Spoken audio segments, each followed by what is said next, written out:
السلام علیکم دوستو۔ کسی زمانے میں ایک قصاب تھا۔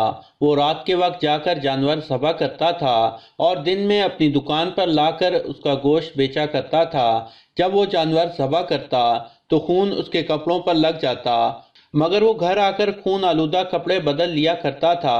ایک رات جب وہ جانور ذبح کر کے واپس آ رہا تھا تو ایک جگہ پر ایک شخص شور مچاتا ہوا آیا اور اس نے قصاب کو پکڑ لیا۔ تو قصاب نے دیکھا کہ اس آدمی کے جسم سے خون بہہ رہا ہے۔ قصاب حیران تھا کہ اتنے میں اس آدمی کی جان نکل گئی۔ قصاب نے دیکھا کہ اس آدمی کے جسم میں ایک چھری تھی جو کسی نے اسے گھونپ دی تھی۔ اب جو قتل کرنے والا تھا وہ بھاگ گیا اور مقتول نے اندھیرے میں یہ سمجھا کہ اس قصاب نے مجھ کو قتل کیا ہے، اور اتنے میں وہ آدمی مر گیا۔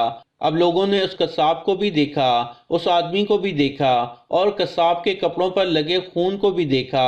تو لوگوں نے قصاب سے کہا، تم ہی نے اس آدمی کو قتل کیا ہے۔ چنانچہ وہ لوگ اس قصاب کو قاضی کے پاس لے گئے۔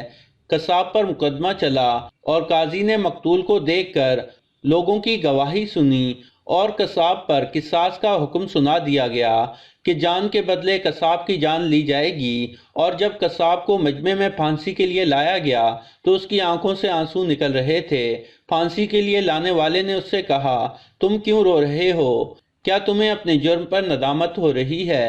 تو اس قصاب نے کہا، ہاں ندامت تو ہو رہی ہے، لیکن میں اس بندے کا قاتل نہیں ہوں جس کے قتل کی سزا مجھے سنائی جا رہی ہے، میں کسی اور کا قاتل ہوں۔ تو اس نے پوچھا، تمہاری کہانی کیا ہے؟ قصاب نے کہا، میں بہت عرصہ پہلے کشتی چلا رہا تھا۔ ایک بہت بڑا دریا تھا جس کے ایک کنارے سے دوسرے کنارے تک میں کشتی پر لوگوں کو پہنچاتا تھا۔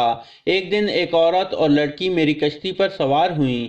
میں نے دیکھا کہ وہ لڑکی بہت خوبصورت تھی اور چاند کا ٹکڑا تھی۔ میرا دل اس لڑکی کے پیار میں گرفتار ہو گیا۔ میں نے اس لڑکی کو اشارے سے بات کی اور اس لڑکی نے بھی مجھ سے اشارے میں بات کی، یہاں تک کہ ہم میں ایک تعلق بن گیا۔ لڑکی نے کہا کہ میں نکاح کے بغیر تمہارے پاس نہیں آ سکتی، لہٰذا اگر تم کو مجھ سے محبت ہے تو میرے ماں باپ سے رشتے کی بات کرو۔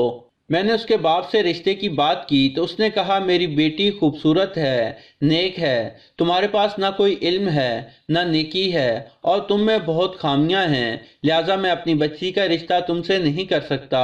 میں بہت مایوس ہوا اور میرے 2 سال گزر گئے۔ ایک دن میں کشتی چلا رہا تھا تو ایک عورت کشتی میں سوار ہوئی، اس کے ساتھ ایک بچہ بھی تھا۔ میں نے غور سے دیکھا تو وہ وہی لڑکی تھی جس سے میں محبت کرتا تھا، جس کے پیار کے غم میں میں نے 2 سال گزار دیے تھے۔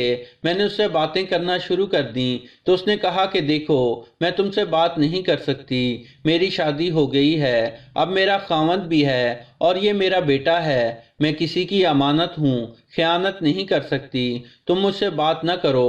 میں نے اس کو باتوں سے بہت مائل کرنا چاہا مگر وہ بت بنی رہی اور اس نے کوئی جواب نہ دیا۔ میرے دل میں گناہ کا خیال آیا اور میں نے اس سے کہا کہ قریب آؤ اور مجھے اپنی خواہش پوری کرنے دو۔ اس نے کہا، تم اللہ سے ڈرو، میں کسی کی امانت ہوں، ایسا نہیں کر سکتی، مگر میرے اوپر درندگی سوار تھی۔ میں نے اس کا بیٹا چھین لیا اور اس کو کہا کہ میں تمہارے بیٹے کو پانی میں پھینک دوں گا، تم میری خواہش پوری کرو۔ اس نے میری منت کی، ایسا نہ کرو۔ میں نے اس کے بچے کو پانی میں سر کی طرف سے ڈبو دیا، پھر بھی وہ نہ مانی۔ مجھے اللہ اور اس کے رسول کا واسطہ دیا لیکن میں نہ مانا۔ اسی دوران اس کا بچہ میرے ہاتھ سے مر گیا۔